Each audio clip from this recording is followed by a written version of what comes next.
The Scame Villain's Self-Saving System. Chapter 87. The Scame Villain's Self-Saving System. Audio source: WuxaWorldAudiobook.com. Chapter 87. The Scame Villain's Self-Saving System. Extra. Zhu Jixi 1. Poem of the Bamboo Branch, Part 2 of 2. Zhu Zhilang did not see with his own eyes what the first encounter between Tianlangjun and Su Xian was like. As he was queuing for a newly released book by a well-known author during that time, at Tianlangjun's request. Originally he was not really that curious. But after that, Tianlangjun was in this kind of state for a long time. While transporting him in his snake form, Tianlangjun would say from the top of his head, "In all the drama scripts I've seen, the maidens of the human world were all gentle and thoughtful. I thought all the maidens were like this too. But it turned out that I've been deceived. Oh Zhu Zhilang, one can't see plays like this too much." The next time, Zhenshang would have forgotten his own words that, or one can't see plays like this too much, and he would say while watching with gusto, "Do I look like I can't lift my own hands? Like, I'm so poor that I don't even have the traveling expenses to return home." When Zhu Zhilang was washing his clothes, Tianlangjun would squat beside him gracefully and say, "Zhu Zhilang, how's my face? Am I not handsome?" Generally speaking, when young maidens see a face like mine, wouldn't it stir up their hearts at once? Zhu Zhilang shook and wrung the clothes dry before he hung them up on a bamboo pole. As he respectfully played along with Tianlangjun, he silently thought about all those messed up drama scripts he had seen together with Zhenshang. He could not speak for anyone else, but the way Zhenshang behaved now was more like those maidens whose hearts had been stirred up. Thus, he could not help but feel curious. In Zhu Zhilang's imagination, a maiden who frequented a deserted city alone where demons abound, who told Tianlangjun to take his bantering elsewhere and not to be a hindrance while she was getting rid of evil, and who even threw Tianlangjun 3 pieces of silver for his travel expenses back home after she was done killing demons. Even if she was not big and burly with broad shoulders and a round waist, she would still at least have a good physique and a murderous gleam in her eyes. Until he met that culprit who had caused Tianlangjun to reflect on himself and had tormented him for days, Zhu Zhilang discovered that she was not like what he had imagined at all. Tianlangjun liked to wander around the human world. Wandering around the human world costed money, but he never remembered to bring money along. Thus, Zhu Zhilang remembered for him. However, he had no concept of money and never knew how to restrain himself when it came to spending money. He would stake 1,000 pieces of gold on one throw whenever he felt like it, and Zhu Zhilang could not stop him. Spending money like water in such a way made it difficult to cope with even if he carried around a mountain of gold and silver every day. And eventually, there would be times their funds ran embarrassingly low. Just as these 2 foreign visitors were standing all red-faced on the street, a tall maiden in black with a sword on her back walked by. Tianlangjun said, "Halt." As she passed by, that maiden slightly raised her eyebrows. A wisp of teasing smile appeared on the corners of her mouth, and she stood still. Tianlangjun said, "When you encounter someone who has suffered an injustice, shouldn't you ought to draw your sword and render a helping hand?" The other party said, "I could consider drawing my sword, but I will have to reject loosening the strings of my money pouch. You still have not returned me that 3 taels of silver I lent you the other time for your travel expenses." Tianlangjun said, "Did you? It's only 3 taels of silver. All right, if you lend me another 3, you can buy me for 3 days. She flatly refused. "You seem like you can't lift or carry anything, nor do any physical work or distinguish rice from wheat. What's the use of buying you? After watching for so long, Zhu Jilang frankly said, "Zhu Shang, this lady probably finds you too expensive." Tian Langjun was disdained by someone. This was nothing. Sometimes, the maids and guards who served him would also secretly avoid him, especially when he was reading aloud with great emotion. But never to the extent that he was shunned even with the price reduced to 3 taels. Tian Langjun said, "Let's not talk about anything else. But isn't my face worth 3 taels of silver?" The other party choked, scrutinized his face for a while, then laughed. It sure is." A swing of her hand revealed a heavy ingot of gold. Since then, Tian Langjun's expenditure in the human world was like a flood breaking through a dam, becoming more and more uncontrolled until one could not bear the sight of it. He had found a golden backer. As long as Zhu Jilang dug out an empty embroidered pouch with an embarrassed look on his face, he would knock on the door of that golden backer happily without hesitation. Zhu Jilang always felt something was wrong, as if something had been reversed. Why did Su Shiyan seem like the son of a wealthy and prestigious family in all those drama literature? Why did Tian Langjun look like a pampered and naive young mistress who had run away from home?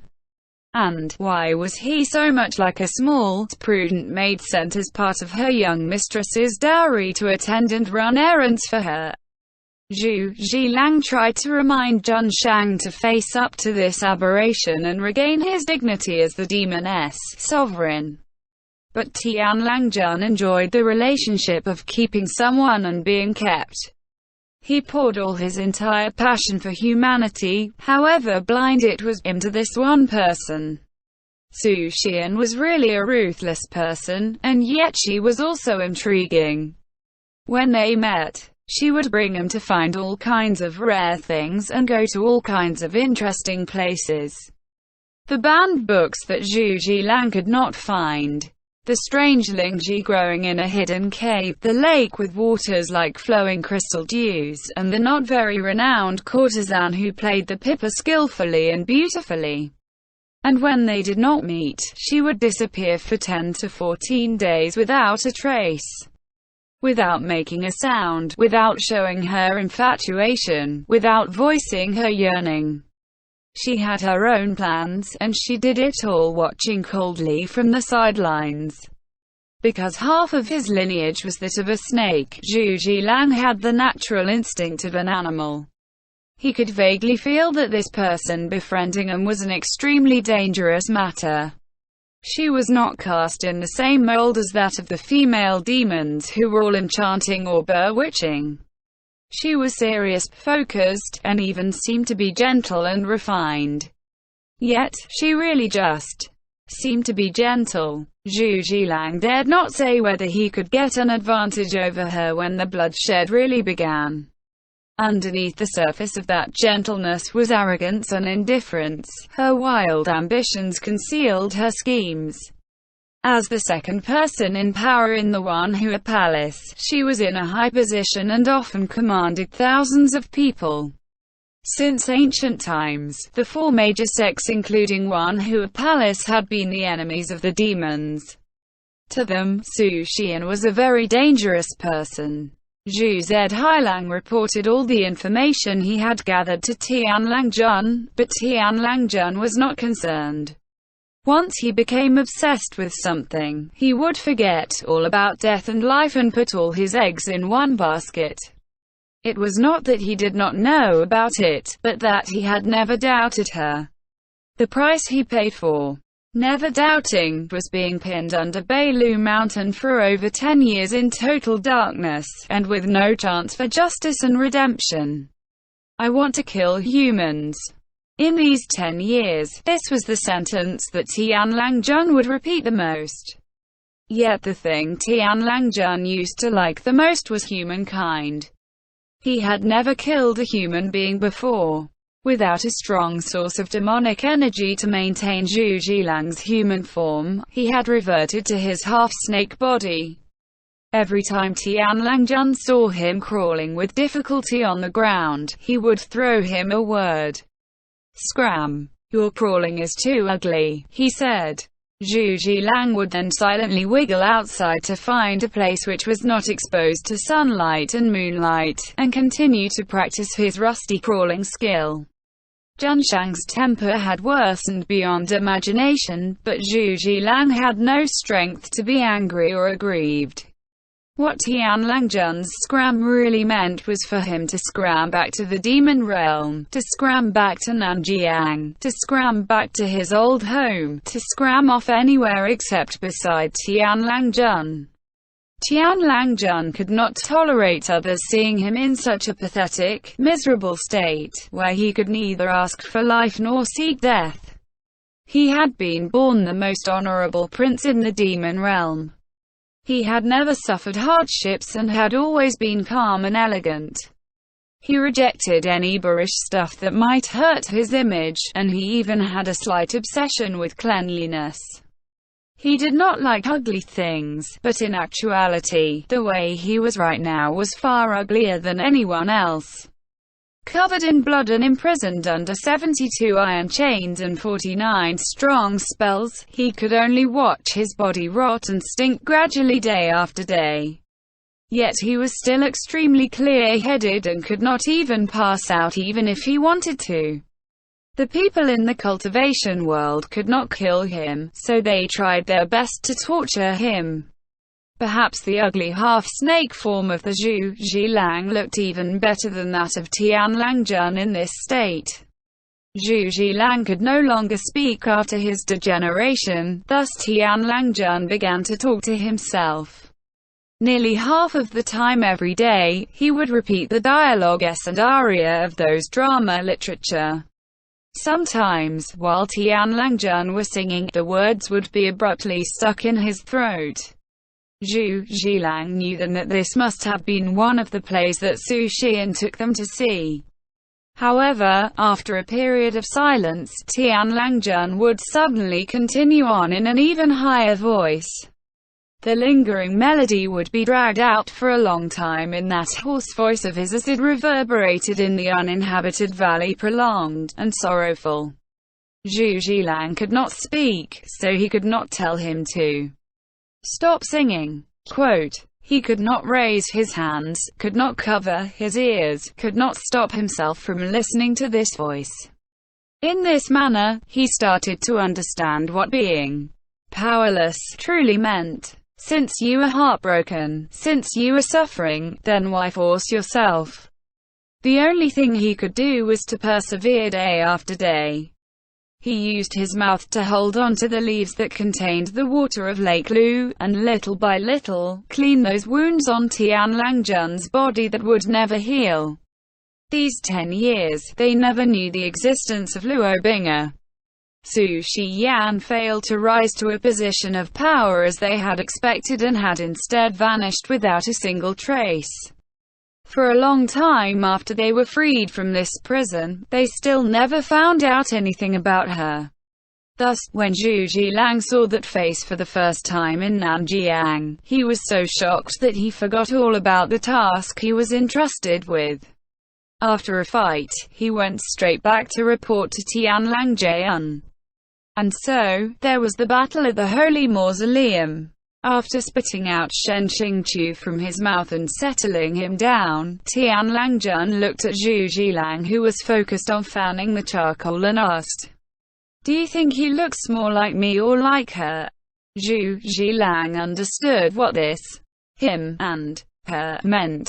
He said, "Didn't Zhangshang said it before? Like his mother." Tianlangjun shook his head and laughed.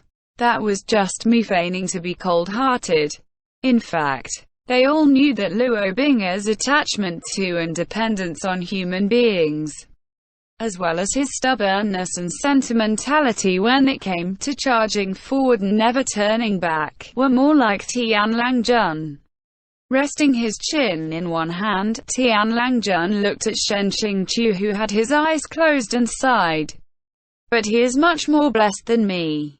It was indeed fortunate that the man whom Luo Bing'e would never let go of was a person such as Shen Qingchu. At the very least, Shen Qingchu would definitely not gather the entire cultivation world and trap Luo Bing'e under Kangqiong Mountain. Furthermore, only two people in this world had never looked at that hideous appearance of Zhu Zhilang with abhorrence and loathing. One was Tian Langjun, and the other was Shen Qingchu. Tian Langjun asked, "How about it? Do you want to snatch away this blessing?" After staring for a while, he finally understood what Tian Langjun meant. His face turned beet red. WuxaWorldAudio.com. Zhonshang. Tian Langjun said, "Just snatch him away. We are all demons, there's no need to be particular about this. Furthermore, you are cousins, what are you afraid of?" The previous generation Mobei Lord openly snatched away the legal wife of his own younger brother too. Zhu Zhilang replied, "I have never harbored this thought." Tian Langjun asked curiously, "Then why are you blushing?" Zhu Zhilang tolerantly said, "Zhonshang, perhaps if you didn't get me to hunt so many of those books, or ask me to look at them together with you, or force me to revise constantly by reading it out, then this subordinate will definitely not blush." That had always caused weird stuff to echo in his ears, so much that he could not look straight at Immortal Master Shen with a clear conscience. He understood why Tian Langjun always loved to tease him like this. Behind the teasing, he was also sounding him out and egging him on. Since the day they were freed from Bailu Mountain, Tian Langjun had no plans to use this body for the long term, nor had he any plans for the future. But when he saw Shen Qingchu, Tian Langjun actually had felt like he could breathe a sigh of relief. He thought, "There's finally someone to take over this silly nephew." A blockhead like Zhu Zhilang would only revolve his life around others, and not for himself. If there was someone else he could follow, then he would not be so lost and alone in the world after Tian Langjun had tormented himself to death. He felt that Shen Qingchu was a decent person to follow, regardless of the kind of follow. With this mysterious peace of mind, Tian Langjun became more and more brazen and squandered away huge amounts of his demonic energy. The degeneration and deterioration of his body grew faster day by day, with an arm or a finger or some other body parts frequently breaking off. Zhu Zhilang was hard-pressed to find a way to patch him up. This time, he tried using thread and needle to sew up his limbs. Tian Langjun let him hold his arm and sew him up. He said, "Why, our intuition has always been very accurate." Zhu Zhilang replied affirmatively. Tian Langjun said, "Then between me and Luo Bing'e, who would win and who would lose?" After a moment of silence, he said unhurriedly, "Even if you say nothing, I know it too. I'm bound to lose." Zhu Zhilang bit off the thread and tied a knot. Tian Langjun said half in jest, "Why don't you follow Peak Lord Shen from now on? If he can take care of Luo Bing'e, it wouldn't matter to take care of you as well." Zhu Zhilang said, "Let's just sleep, Zhonshang." Tian Langjun was still talking nonsense. "Aren't you going to Peak Lord Shen's tent tonight to remove the King Sea thread? You heard me asking him today if he and Luo Bing'e had dual cultivated, and going by his expression, they definitely have not. He who strikes first gains the upper hand, do you know what I mean?" Zhu Zhilang pretended not to hear and bent his waist to remove his boots, but his hands turned up empty. Tian Langjun bent his legs up, then placed his boots on top of the hide of a wild beast. He asked him with a serious face, "What can I do to crush to your self-esteem and make you disheartened so you would walk away from me with a broken heart?" Zhu Zhilang said, "After seeing so many plays and scripts, this scene is no longer novel. It is impossible for you to crush this subordinate's self-esteem. So, let's just sleep, Zhonshang." Tianlangjun said. I don't feel like sleeping so early. Hurry and go to Peak Lord Shen's tent. I'll come to see you both later. Zhu Zhilang helplessly said. Zhonshang, you're so willful in stirring up trouble, letting his imagination run wild, and giving bad advice. Tianlangjun said. Have I not been so willful for so many years? So how about it? Do you want to consider leaving me? It was as if the Zhonshang today was drunk. His ability to render people speechless, to make them unable to cry or laugh, was tenfold more intense. Zhu Zhilang shook his head, reached out his hand in about 5 or 6 attempts to grab his boots before he finally grabbed hold of them and took them off forcibly. He repeated, "LA's sleep, Zhonshang." Tianlangjun was pushed down onto the bed, and covered with a blanket against his will. He commented, "You are becoming more and more like a mum." He sighed. "Did you think your uncle was just making fun of you? You wouldn't ask me to stop, and you wouldn't think of an escape route. Zhu Zhilang, if you keep on being this way, what will happen to you in the future?"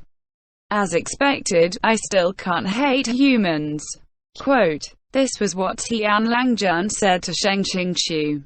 When he heard it, Zhu Zhilang's heart was actually a little happy for him. Zhonshang had finally admitted those heartfelt, unwavering thoughts of his. He no longer had to force himself to pretend anymore. In the midst of the falling rocks, Tianlangjun murmured, "Alas, Zhu Zhilang, you really don't look great like this." There was no need to grouse. It thought, it still had a little bit of strength left, enough to hold out for a while. It would not let Zhonshang die together with it. There was no need to worry that dying with it would lose him any aesthetic points. Migu Ridge turned into dust and smoke with an earth-shattering bang. A large snake plunged into the shimmering Luo River. Actually, Shen Qingqiu did not hear the rest of Tianlangjun's words. There was a softly spoken sentence at the end, and only Zhu Zhilang heard it. He said, "But, why is it so hard to like a person?" At that time, Zhu Zhilang could not squeeze out a smile, nor say a word. It could only look pensive and flick its tongue and hiss until Tianlangjun's face was full of snake saliva. It thought, it was really hard. But no matter how hard it was even harder for a heart to stop this love. End chapter.